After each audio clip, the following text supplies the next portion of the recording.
into that. So we've got the standards here, online safety and etiquette. Actually, the bottom point there, we've got comment in the chat facility, raise a hand or use raise hand symbol to gain the attention of the practitioner, unless otherwise stated, actually, because I'm going to try and make the session as discussional or discursive as possible. So there'll be some times when I want you to hold up pictures to the webcam, but we'll come on to that in due course. Okay, if you can go to the next screen, please, Danny.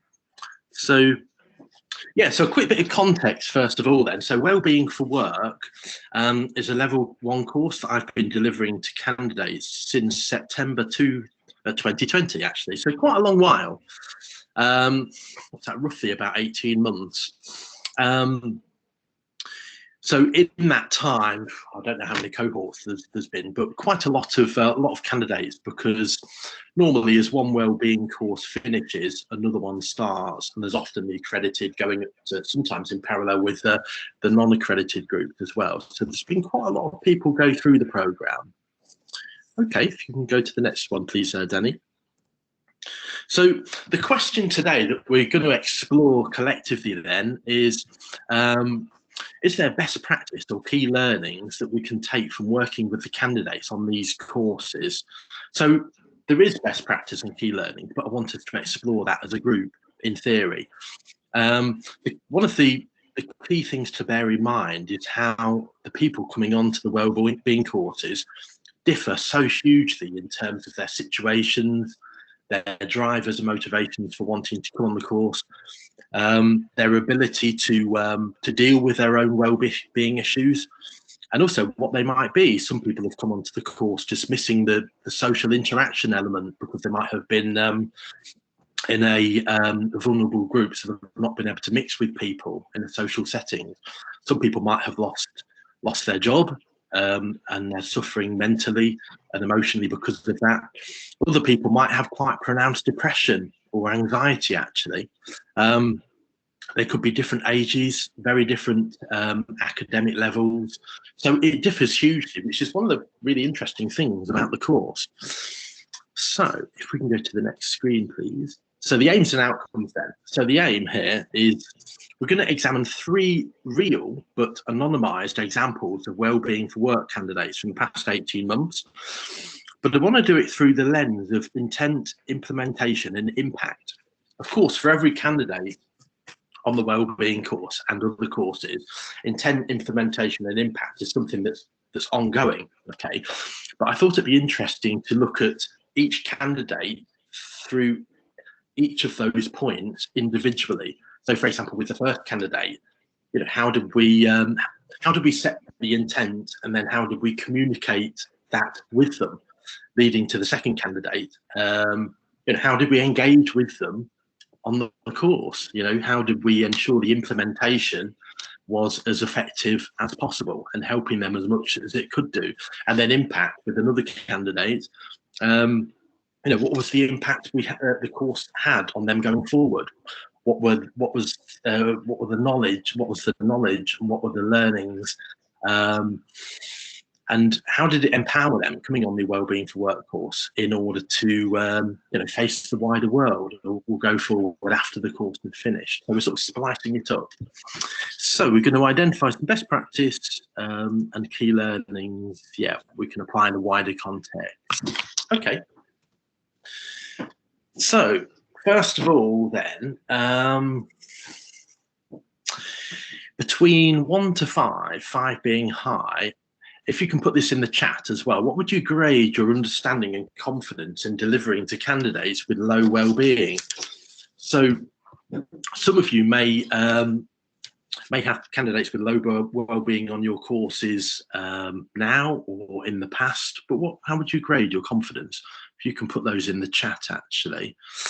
And to echo Jen's point yesterday, we will be putting our knowledge into practice, actually.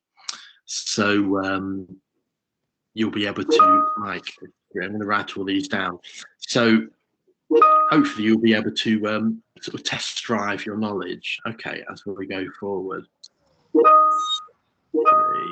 2, Jamie. Thanks, Tina. 3. Thanks, Jamie. That's awesome. Abdullah 3. Yeah. A bit of a pattern coming through. Amy is also 3. Danny 4. I think we realise that people like to err on the side of caution for these things, don't they? Yes, that's right. Yeah, Matt Cheevers. Yeah, 4. Cheers, Matt. Okay. Other people, Felicia, other people are meeting up collectively in the Bedford Centre, actually. If so, they could probably put theirs all on one sort of input on the chat. So Felicia, 4. Okay. Is that everybody, actually? Okay. I think so. Okay, awesome. And Mike's got a point here on the chat. Generally can struggle with specific conditions like autism and ADHD or ADHS and understand the best way. Yeah, it's a great point, actually, because you do get those sort of specialised conditions which can often call for very specialised ways of interacting with the candidate. I always say to people that their mental health and emotional health is almost like their signature. It's as individual to them as their signature. So everybody differs hugely. Okay, awesome. Okay, let's keep going then. So intent then. So this is the first candidate. So like I mentioned, these are real candidates, but I've anonymised them.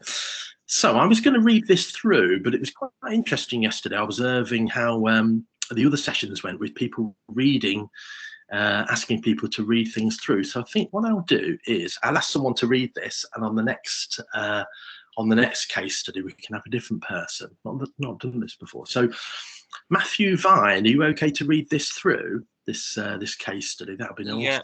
Yeah, good, Jeremy. One intent, Joe, not his real name, was referred to the wellbeing course, having struggled with the lockdown policies of 2020, which had been having a detrimental effect on his mental health. Due to a medical condition, he was in a high-risk group and had been suffering from reduced social interaction with others, financial challenges due to not being able to work in being a minicab driver, and a depleted sense of purpose. Joe's background was actually as an illustrator and animator, and his hobby was being a guitarist in a band.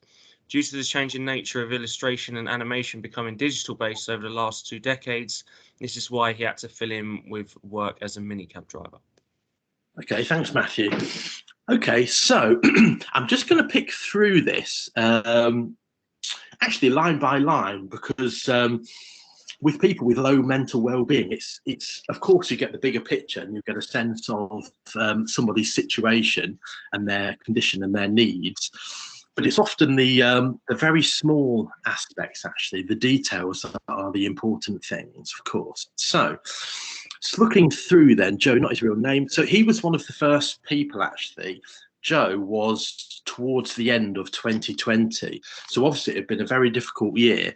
As it mentions, Joe was in a vulnerable group due to a medical condition. So actually, he couldn't leave his flat, really. So it meant that he'd not been able to work as a minicab driver. He'd not been able to interact with his friends, see his friends at all, actually. And he'd not been able to partake in his hobby, which was playing in gigs and being in this band. So the lack of social interaction was really becoming quite detrimental to his mental health and also his confidence, his sense of purpose, and also his sense of being marginalized. If you like, it was really accentuating the fact that he was cut off, so he felt that he was really just going backwards, in terms of his life. And the medical condition he had was really just becoming a huge barrier to him. Added to that, as the second paragraph mentions, by trade or by profession, he was a very, very talented illustrator and animator. He used to work with as a supplier to advertising agencies. So actually, in my previous role, I used to work in advertising agencies for a couple of decades. So I was able to chat to him about that. He used to live and work in South Africa. Anyway, he felt that that was sort of his old life, but he really, really missed it. So that's something to definitely take into account. The work as a minicab driver was to sort of tide him over, okay? But since he'd been isolated because of COVID, that income stream, that profession, had just been completely stopped, just in one fell swoop. So, thinking about all these details, then what we're going to do is, and also through the lens, and this is really important, of intent, we're going to have a think about how could the tutor best deliver the course to Joe in context of his well-being issues. So think about it in terms of, well, the very beginning of the course, how is the tutor intending to engage with Joe in a way that really helps Joe, but is mindful of his conditions and also his needs.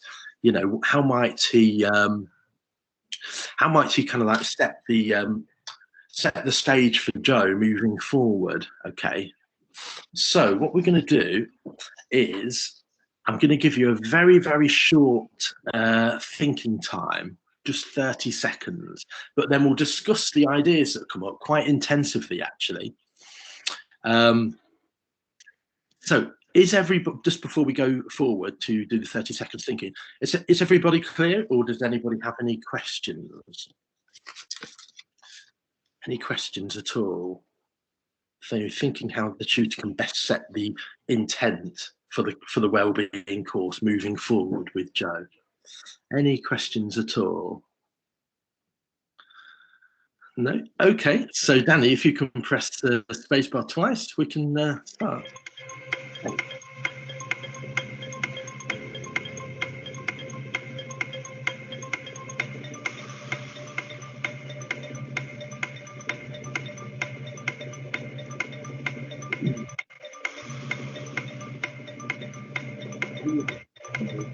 Mainly.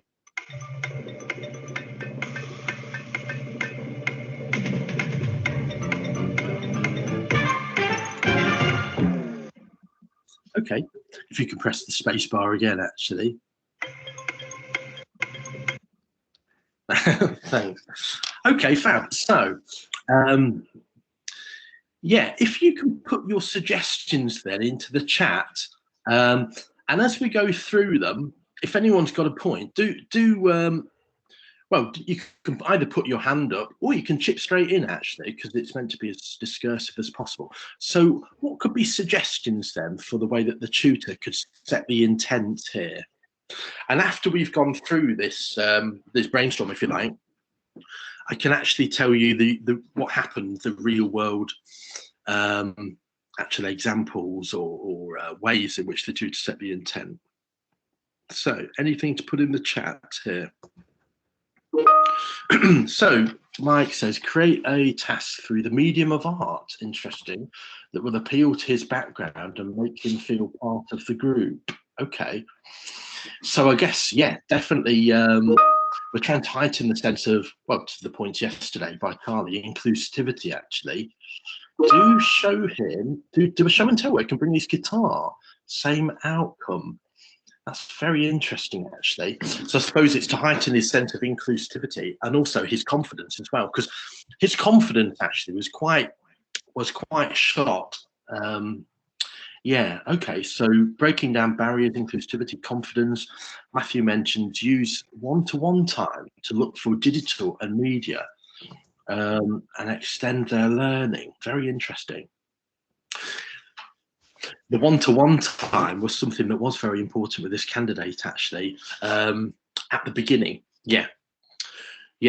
So you're thinking, Matthew, also one-to-one in terms to understand their needs as well, to understand their situation in a detailed way, so as to recommend maybe other specific courses they could do. Is that what you're thinking? Yeah. Okay. Yeah. I was thinking, Jeremy, maybe like being a taxi driver could do the step into bus driving course. Okay. Yeah, no, true. Okay, interesting. Abby mentions, ask Joe firstly how he wants to be supported. Yeah, that's very interesting, actually. So one-to-one where it's understanding his needs and how best he wants to work, actually, because him missing the social interaction was probably the key. But yeah, definitely, Matt, one-to-one delivery, empathy, and relate to his situation. Absolutely, which those one-to-one discussions can really help with, actually. You know, maybe meeting on Zoom, actually, to have half an hour just talking things through.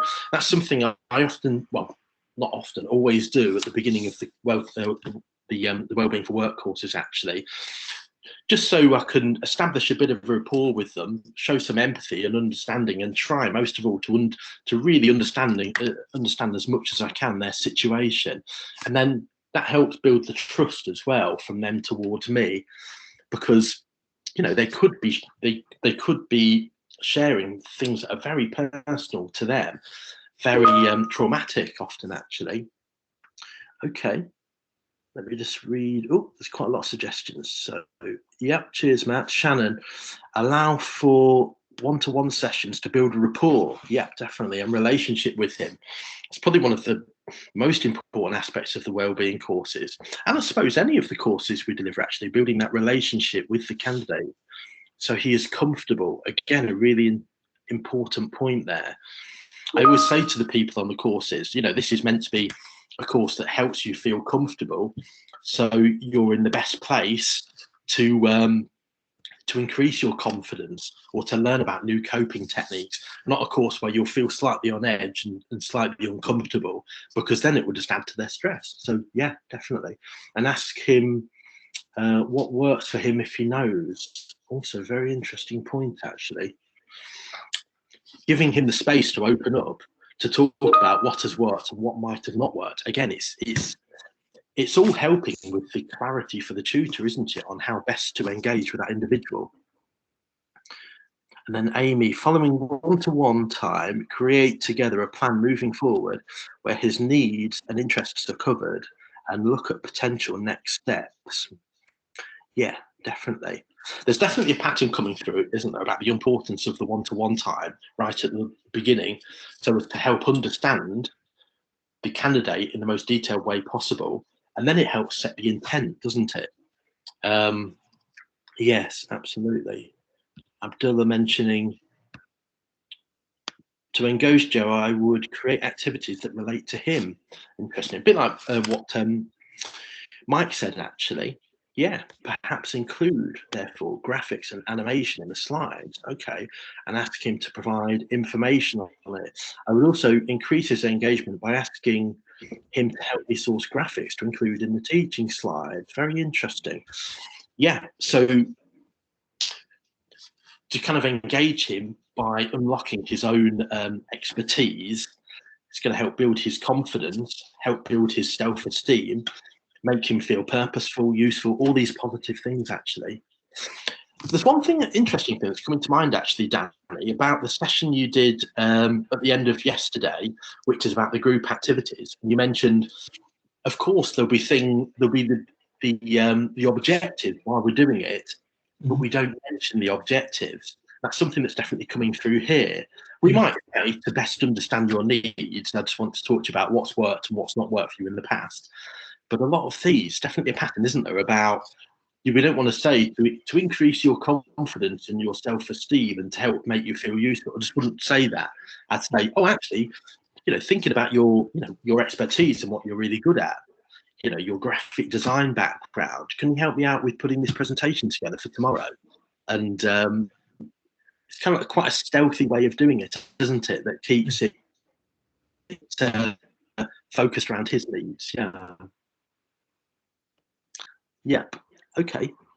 And then Matt mentions, understand that mental health can worsen very quickly, but the recovery is often very slow. Manage expectations. Incredibly important points there, definitely. Yeah, absolutely. Because people on the courses, and I know this for a fact because they've told me, they might have been, if they've had a particularly difficult, they're in a particularly difficult situation, they might have had years of counselling that might have worked, that might not have worked. Suddenly they're on a wellbeing course with a class that they don't know, with a tutor they've not met. So they're out of the comfort zone already. Their anxiety, well, most likely, with a candidate, that would be rising very quickly. And it's our responsibility to, as quick as we can, not only put them at ease, but as you mentioned, Matt, be as empathetic and understanding as possible, and know that we are, that we're there to help, but also we're there to very much engage with them on their terms as well. Of course, we want to try to increase their confidence, maybe eventually get them to interact with their camera on as part of the group. Eventually, if they've started off maybe with their camera off, but we don't want to move too quickly, because it can put them back. And if they feel put back too abruptly, it can actually create quite a dangerous situation. Okay, and then last one, remind him of how good he was. Yes, definitely. And how he is going through a slump, absolutely. But we'll bounce back using the coping techniques that will be covered. Yeah, absolutely. Emphasizing the sense of positivity, setting the intent for that sense of, how do you say, that there will be useful coping techniques that we will learn by knowing your situation and background. We'll be able to best tailor those according to your needs. And also, because we know the mind errs on the side of caution and often negativity is how it works, trying to break that, what I call the circuit of anxiety, or the circuit of self-doubt or negativity, reminding him how good he was. This person, before he engaged with the course, he sent me his portfolio from his illustration. I think it's because he somehow found out about my background in advertising. So I went through it in a detailed way, and by commenting on certain jobs he'd done in the past, certain illustration jobs, it seemed to really sort of put him at ease and perk him up, actually, and hopefully make him realise that actually I'm pretty talented. I'm just going through a difficult time, as everybody is in 2020. Okay, that's all excellent stuff. That's a really good bunch of suggestions. And there's definitely a lot of things there that we can take forward to best practice. What I'm going to do, actually, because this session is being recorded, I'll go through this. Not now, there'll be too many notes for me to take, but I'll go through this afterwards in the next couple of days, through all these points on the chat, and then we'll kind of extract them into a document about best practice for wellbeing candidates. So we can actively take it all forward. So thanks for that, guys. Okay, so Danny, if you're able to go through to the next screen. So these are, I would say, vastly summarized down. These are, call it key points rather than extensive, exhaustive list, actually. So these were some of the actual intent outcomes for Joe that I used. So initial one-to-one Zoom sessions, there's quite a few of you guys, you people, guys, as you tutors, you talented tutors, mentioned, to listen to Joe's situation and help determine his goals for the course. Yes, so clearly setting the intent moving forward, trying to understand his situation. Emphasis on the social connection aspect and purposefulness of the course.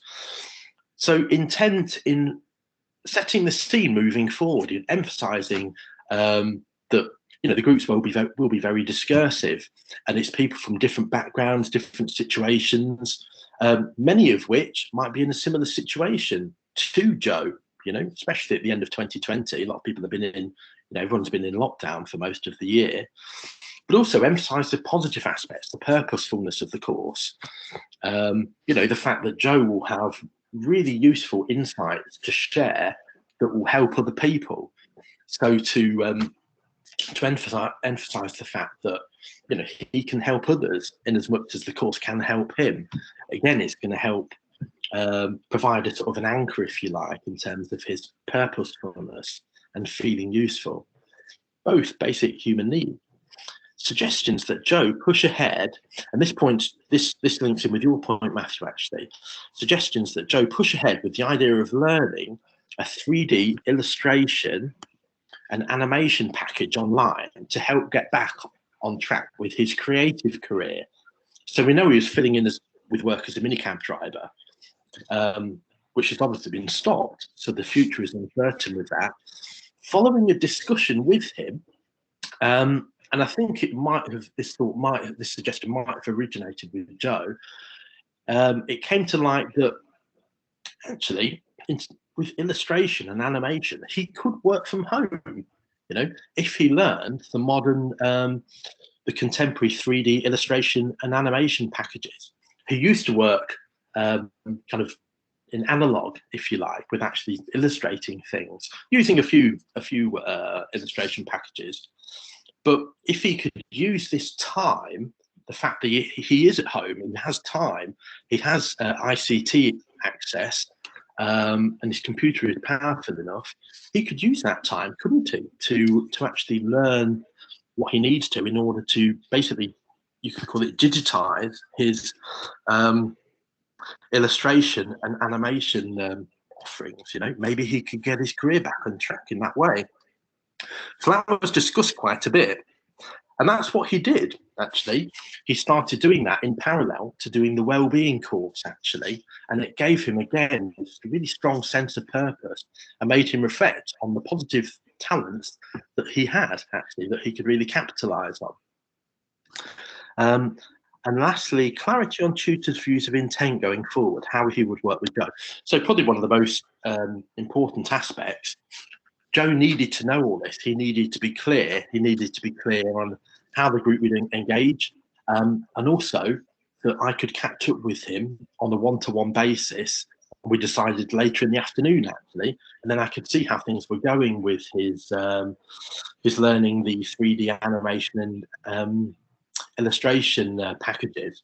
And look, I could also see how he was doing, you know, and see how he was feeling, and see how you know, if what we were doing was working for him. So he needed to know where he stood, and also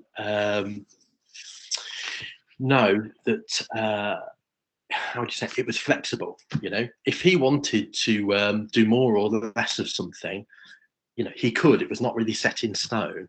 So yeah, those are the actual things that happened. Okay, so a load of really useful stuff came up through that discussion, I would say. Definitely. Anyone got any questions before we move on to the next case study, which is implementation? Okay, so let's go to the next one then. Implementation. Okay, so Matthew, do you want to pick someone out to read through this case study, please? Oh, that's mean, Jeremy. I'll pick Charlie Clark. Oh. Okay, thanks. Over to you, Charlie. Thank you very much, Jeremy and Matty. Just the top paragraph or the whole shebang, Jeremy? Maybe the whole shebang, actually. Go for it. Okay. So implementation. Sharon was referred to the wellbeing course due to her anxiety and depression, both of which were having a negative impact on her confidence and motivation for looking for work. Sharon stated that she was anxious around others, in brackets social anxiety, and her self-esteem was low. It was agreed with the tutor that she could meet for one-to-one Zoom sessions with cameras off, and although she was positive towards the course and its content, her progress on the workbooks was slow as she was often busy with childcare responsibilities. Okay, thanks, Charlie. That's fab. So just mining into this particular one, obviously the most important aspect for our brainstorming here is implementation. So think of it in this case as the intent has been set. We're not onto impact yet. This is implementation. So how best for the tutor and Sharon to engage on the course. As the top paragraph mentions, Sharon had quite severe anxiety and depression, actually. This was coming from her upbringing. So there was some traumatic episodes in her upbringing. Not enough to merit CPOMS alerts, actually, but still definitely for the tutor to be aware of. And again, these had to be, these were discussed over time on one-to-one sessions. These were not things that Sharon immediately volunteered, and neither was she expected to. These would be arrived at in a gradual and natural way. But her social anxiety and depression were definitely having a negative effect on her confidence. Her confidence was very low, and therefore it's really affecting her motivation for looking for work. So she was anxious around others, so bear that in mind, and her self-esteem was low. Okay. It was agreed with the tutor that she could meet for one-to-one Zoom sessions with the camera off. Okay. And although she was positive towards the course and its content, her progress on the workbooks was slow. So she had a child under 5. Her mother would occasionally help with childcare, but not too much. So the lady had quite a handful, actually. So she often found it quite hard to make the sessions, attend the sessions. She would always tell me in advance, but that's something also for you to bear in mind. So in terms of implementation then, how could the tutor best deliver the course to Sharon in context of her low wellbeing issues? So again, take 30 seconds. And then I think what we'll do next time is, rather than putting the points in the chat, we'll talk about them verbally. So this will be a verbal discussion. So has anyone got any questions, first of all, about this implementation case study? Yeah. Okay, so Danny, if you're able to start the music. Okay.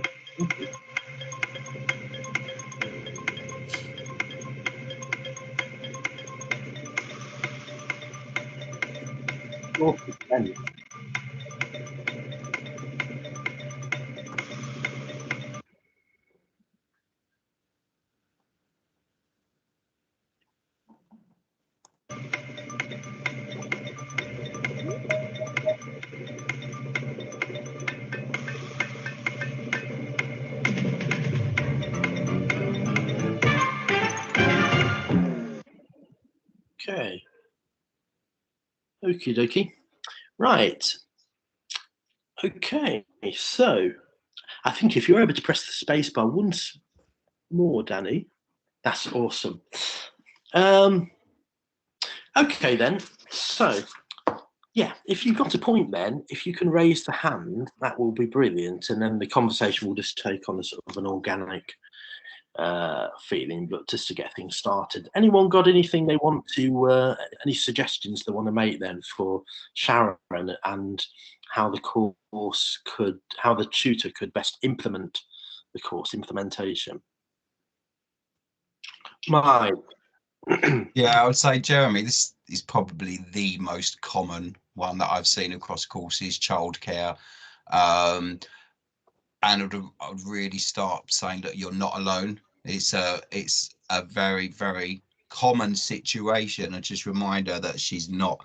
There are plenty of others struggling like this person, and try and find a time where she knows there will be no childcare distractions, and I guess lock that in as the first go, and that will be the period that you start anyway. Start with the session, then work from there. Absolutely, that helps give a structure, doesn't it, and a framework in terms of I guess how to engage the implementation of the whole course. As you mentioned, Mike, it can be about getting a solid time slot that wouldn't be interrupted, and therefore it wouldn't also be extra stress for her, would it? You know, she wouldn't be thinking, I might miss the session. And this. Absolutely, yeah, definitely. Okay, and as you mentioned, also empathizing with her situation, actually. Maybe giving some anonymous examples of how other tutors in similar circumstances, you know, how we've managed to make things work. Definitely. But also the wealth of home-based roles out there, and you could step back into the market, you know, looking at a home-based position. Yeah, absolutely. Yeah, when people are, you know, struggling individually through whatever well-being issues they have, it's just one of the most difficult things is how isolated people can feel, especially at the minute, you know, with the whole COVID thing that's happened over the past 2 years. To feel isolated, it's so hard, isn't it? People can feel that who do I reach out for? Who is out there? So as you mentioned, Mike, maybe giving examples of other instances, other candidates, and also signposting. It's all providing the tools, isn't it? And it's all providing practical, positive options, actually. Yeah, things to be explored together with the tutor in a supportive way. Excellent. Okay, that's brilliant. Anyone else got any suggestions to make of how the tutor could any thoughts? I'm scanning the Jeremy, if I can just add something. Yeah, go ahead, Matt. Cheers. So I'm a big fan of using Myers-Briggs personality tests at the start of all courses, whether it's a wellbeing course or a employability or something else, because by getting them to do a Myers-Briggs personality test, you can actually understand their preferred way of learning and more about their personality and how they see the world and how they tackle tasks and stuff like that. So I would always use that to understand the candidate and to see what style of learning they have, whether they're extrovert, introvert, because it doesn't always become apparent straight away. So that's my first point. The second point is I think there is a wider conversation about the use of cameras on Zoom or Teams, because I think a number of times when I've had an observation, it's been pointed out that we should be doing everything we can to encourage people to have their cameras on, when in fact that when you're dealing with people that are vulnerable, I think that would be a huge barrier to learning if we try to insist on it or spend too long encouraging it. Yes, agreed, actually. Agreed. What I personally say to the wellbeing for work people is I say,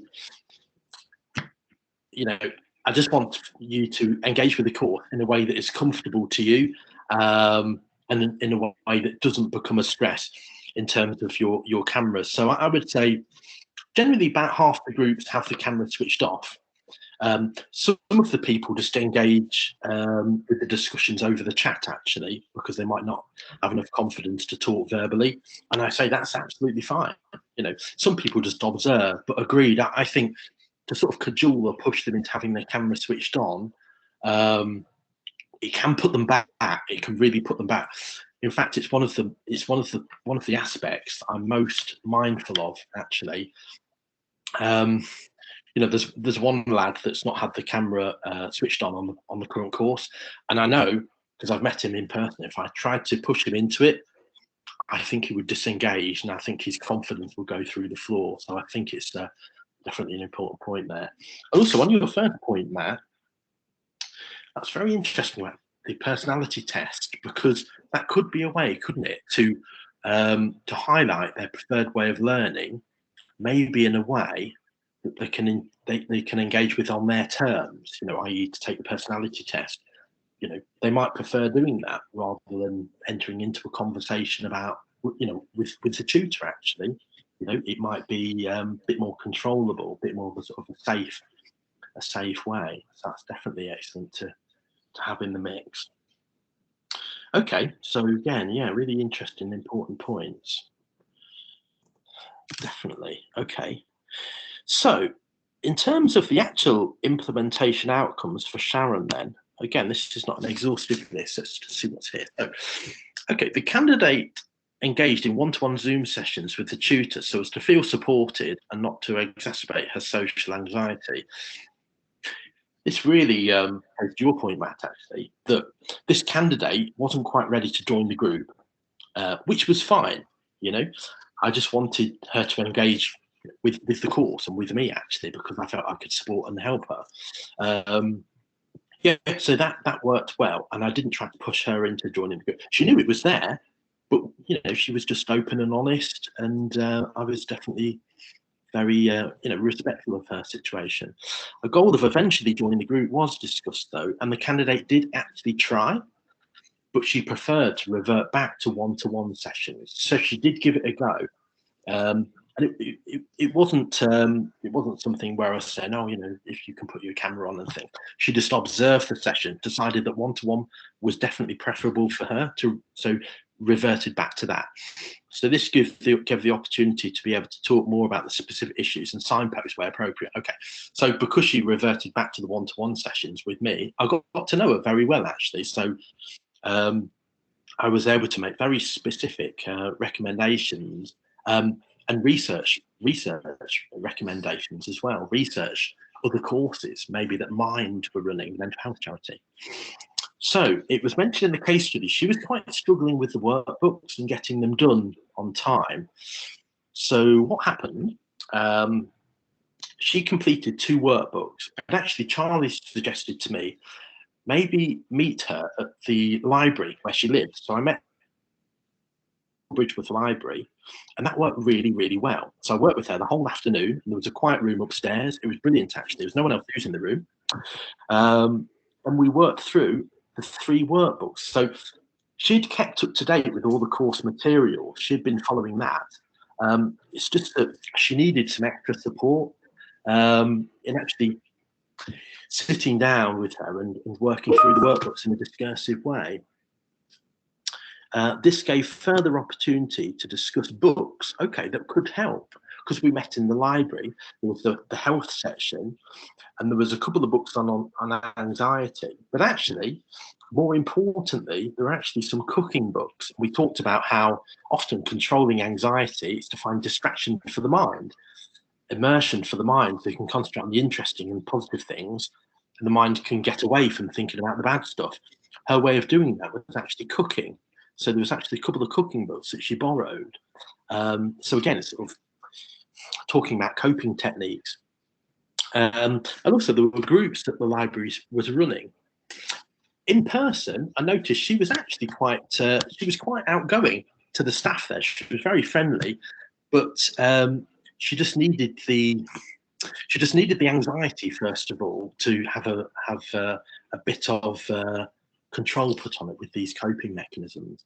So it's all a good chance for her to test drive some of these coping techniques. So the candidate now, the situation is now, so she's currently applying for part-time work roles in the care industry and is getting back to work. So she's doing well, and I'm still in contact with her. There's a couple of books I'm reading that I'm going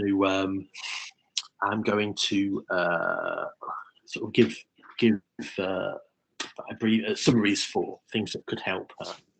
So someone else had something in the chat, actually. I saw it come up. Abdullah. Talk to Sharon privately about how she feels. Yeah, what situations create issues for her. Interesting. So getting some specific examples, yeah, which we did actually, and what interventions the tutor could. The chat actually just cuts off there. What else was, did you mention the point, Abdullah?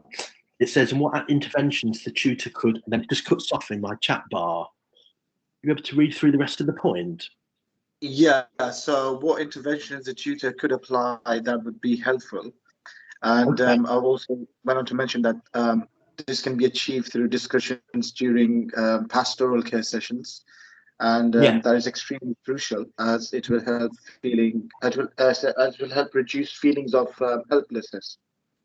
Absolutely, keyword there, helplessness. I think when Sharon engaged with the course, well, when she enrolled for the course, certainly from my initial one-to-one chats with her, there was definitely a feeling of helplessness that was coming through. And in fact, she was quite hesitant to engage, understandably. So I had to be quite careful, actually. And not, for example, if she wasn't replying to emails, not to barrage her with messages and things like this. It just would have put her back. So it was a very sort of gradual approach at the beginning, to first and foremost to gain her trust, actually, and for her to understand that we genuinely do want to help her. Okay, just enough time. Thanks, guys, for all those points. Just enough time to go on to the third point, which is impact. But again, I'm going to comb through the recording of the session and make a note of all those, because there's some excellent stuff coming up there. Don. So, Charlie, do you want to nominate somebody to read through this third case study, please? I will go to our functional skills lead tutor, Abby, please. Thanks. So, impact. Don was referred to the course of needing to bolster his self-confidence and esteem before embarking on a job as a work coach with the DWP. He was in his mid-20s and hadn't worked for about 12 months, and the COVID situation in 2020 and early 2021 had made him feel less confident in his abilities in the workplace-based social settings, conversations, and organising his time and reacting to set tasks. He wanted to improve these things prior to starting his role. Yes. Okay. Thanks, Abby. That's excellent. So, so very different situation here with this candidate. He actually had a job as a work coach coming up, but he just wanted to use the time leading up to that to help bolster his confidence. Okay. He hadn't worked for a while, and he was just feeling less confident in his abilities in workplace-based social settings, conversations, and organising his time and reacting to set tasks. So he wanted to improve these things. So I've got here on the right, it says, in terms of impact, how could the tutor best deliver the course to Don in context of his low wellbeing issues? So I've got here, please take 30 seconds to create a simple mind map to hold up to the camera. I would say if you're able to make a simple mind map, that's brilliant. But if you've just got a couple of points that you want to deliver verbally or in the chat, that's absolutely fine as well. So we'll just make this one quite open in terms of contributions. So is everybody clear, or any questions here on impact and the case study of Don? Everybody okay to go? All right, thanks.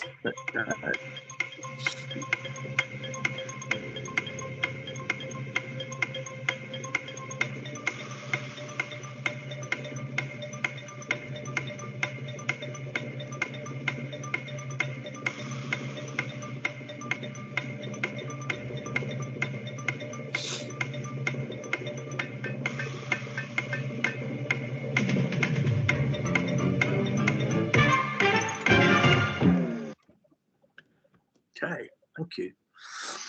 Okay, so has anyone got any suggestions in this then? So remember, with this candidate, intent and implementation, it's obviously been handled. This is sort of going forward, how we're best going to, empower Don to take the learnings forward, and most of all, improve his confidence and self-esteem, leading into the job that he has waiting for him. Any thoughts here?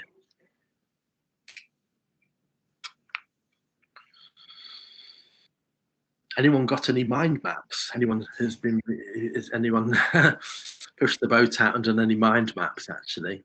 I think it was probably a bit quick in terms of time to do mind maps. Be amazed if anyone's done a mind map in 30 seconds. Okay, so has anyone got any suggestions then that I want to put forward in terms of impact for Don? I have to start picking on people, Jeremy. I know it's not in your nature. No, that's fine. So Abby, I saw you writing things down. So what thoughts did you have there? I wrote down that obviously the focus here is on improving confidence, and I thought the best way to do that was to practice those situations where he didn't feel comfortable. So specifically the workplace-based social settings, maybe you could do some kind of like role play to prepare him for that. That's really good. Yeah, definitely. Because the qualities were in him. It was just really sort of awakening them or inspiring him, actually. So yeah, so role play scenarios, stuff like that, actually. That's definitely an excellent way.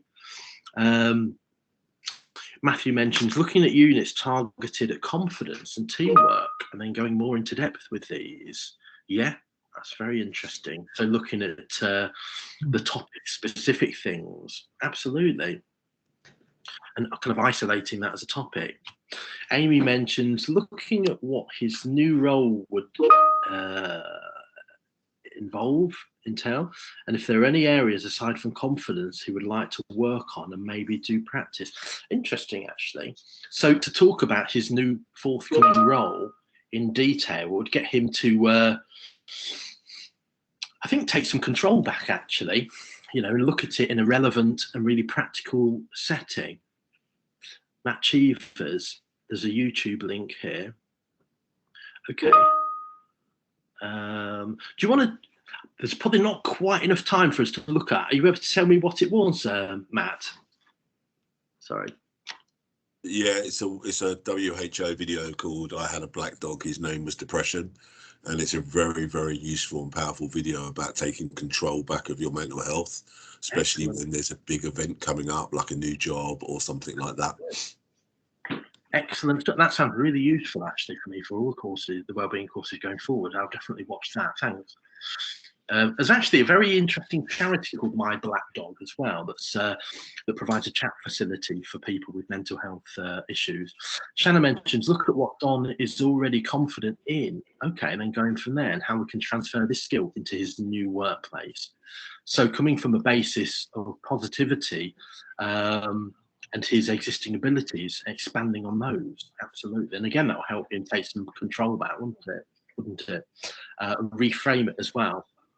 New messages. And then Mike mentioned he'll be best placed in his role to empathise with DWP customers because he's been there. Remind him of how impactful this can be. Yeah, definitely, actually. And again, that will help his confidence, won't it?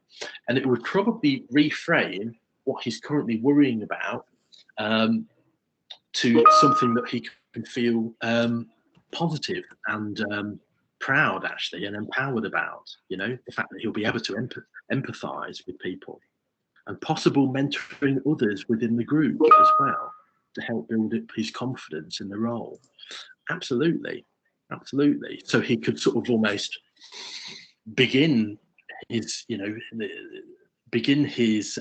mentoring roles just that he's going to undertake for the DWP just a little bit earlier for the group, actually. Okay, that's excellent stuff. So there's tons of really useful stuff coming up there that's useful for this discussion, and definitely useful going forward for wellbeing. So the actual impact outcomes for Don. So he joined the sessions on Zoom and was gradually encouraged and brought into the discussions. Yes, so we started off in quite a gradual way, actually. So he could feel again comfortable. He was coming from a bit of a standing start, so we needed to ramp up. The group was quite small, about 8 people, so there's plenty of scope to encourage him to build upon the points raised by the others. So when other people mentioned suggestions in the group or points, I encouraged him to build upon those and to expand upon his own contributions as well, just to help him realise that actually he was, because of what he'd been through and his skills and qualities, he was actually quite a talented conversationist. And he always gave very good, for want of a better term, homework to a high standard. So it required equally detailed feedback, actually, just to point out how well he was doing, but also why. And most importantly, to highlight his key skills and qualities, such as attention to detail, or such as being highly organised, or such as being really enthusiastic, because he might have forgotten that these skills and qualities really existed. So it's highlighting them and then making him feel proud and conscious of those. Okay, if we can go to the next screen, Danny, we're right on time. So I've got the scores here. If you're all able to take a couple of moments just to reflect on what we've discussed and the points we've learned, and also the suggestions by your peers, and if you're able to regrade what you would say is your confidence and understanding on delivering to candidates with no well-being. Thanks. And put them in the chat bar. That will be fab. Jamie, JB, Amy. Actually, quite a lot of the scores have gone from 3 to 4s. Abby, 3 going to 4. Sorry.